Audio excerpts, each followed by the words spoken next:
It's cool and tough. Like whenever you can get this in, like Juice was saying with Smiley in that opener. I mean, that was his longest outing of the year. That's something that me and him had talked about on a past episode. That we were like, Smiley's been pretty good, but he hasn't been given the length. And for him to give us that length, and then Hendricks, the warm weather Hendricks, just like we said earlier too. I mean, that seems to be a real thing.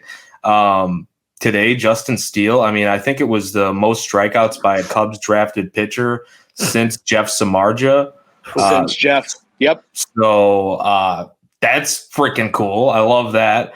And then Scott Effross is the boss. Like, dude, that man, he's just like a pitching ninja GIF legend at this point with the overlay of his slider and sinker.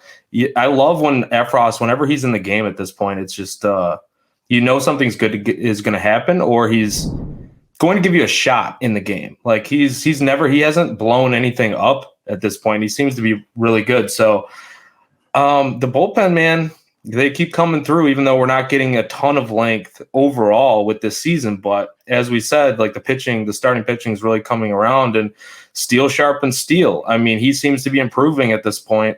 And if he can give you outings like this today, moving forward, like with some consistency, maybe not 10 Ks every time, but you'll take that all day long and run with it. Yeah, I don't know how you guys feel about the way David Ross, and this is like the only negative I had for the series, was the way that David kind of managed the ninth today. Mm-hmm. I'm a firm believer that if you're going to go to Rowan Wick anyway as your closer, give him a clean inning. Effross should have been pulled and Rowan Wick should have started the ninth, and he got away with it. Hey, sometimes you learn the most when you win and you get away with it. But if for the going future now, until obviously, Robertson gets back, we're gonna have to see Rowan Wick with a clean inning in the ninth, if that's the guy.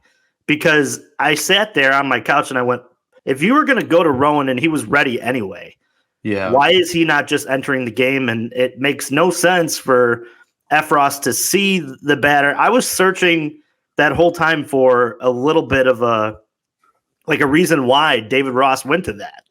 I can give you what I think, Juice. So the reason why I think is because Wick pitched yesterday. So I think he was trying to squeeze out one more out before he saving some pitches, saving some bullets, because he did give us, was it the last game of the Padres series where he gave us 2 innings, I believe, for the save, 33 pitch save. So I don't know if he was thinking, well, maybe he's a little bit burnt at this point, not burnt, but a little bit tired, I guess. And I'm with you though, 100%. You give him a clean inning, and maybe as good as Effross has been, I don't want to see guys on base when Rowan Wick comes in the game. I just do not want that for a ninth inning. I'm 100% with you on that. And that makes a little bit more sense than I thought. Yeah, I mean, at the end of it, I just don't make that a way a trend. You know what I mean? If you're going to give a closer the run to save the game, give him the full clean inning. And maybe he was trying to get Effross to get through the inning too. There's a chance of that as well. But with that said, the quick hook on that was almost kind of a little baffling to me. And I wonder, I'm sure that there's an explanation for it that David will have, and I can't wait to listen to it because somebody's going to ask that same question. No doubt. Absolutely. I agree. I agree with both of you guys. I think I really do think in his case, he wanted to see what Effross could give him. I really think if he could have gotten another out, maybe even 2 outs out of Effross, I think he would have gotten it because of how much Wick has been used on this road trip without Robertson being in the bullpen. But at the same time, I agree with you guys. Sometimes for the psyche of your closer, you're better off just giving the guy a clean inning.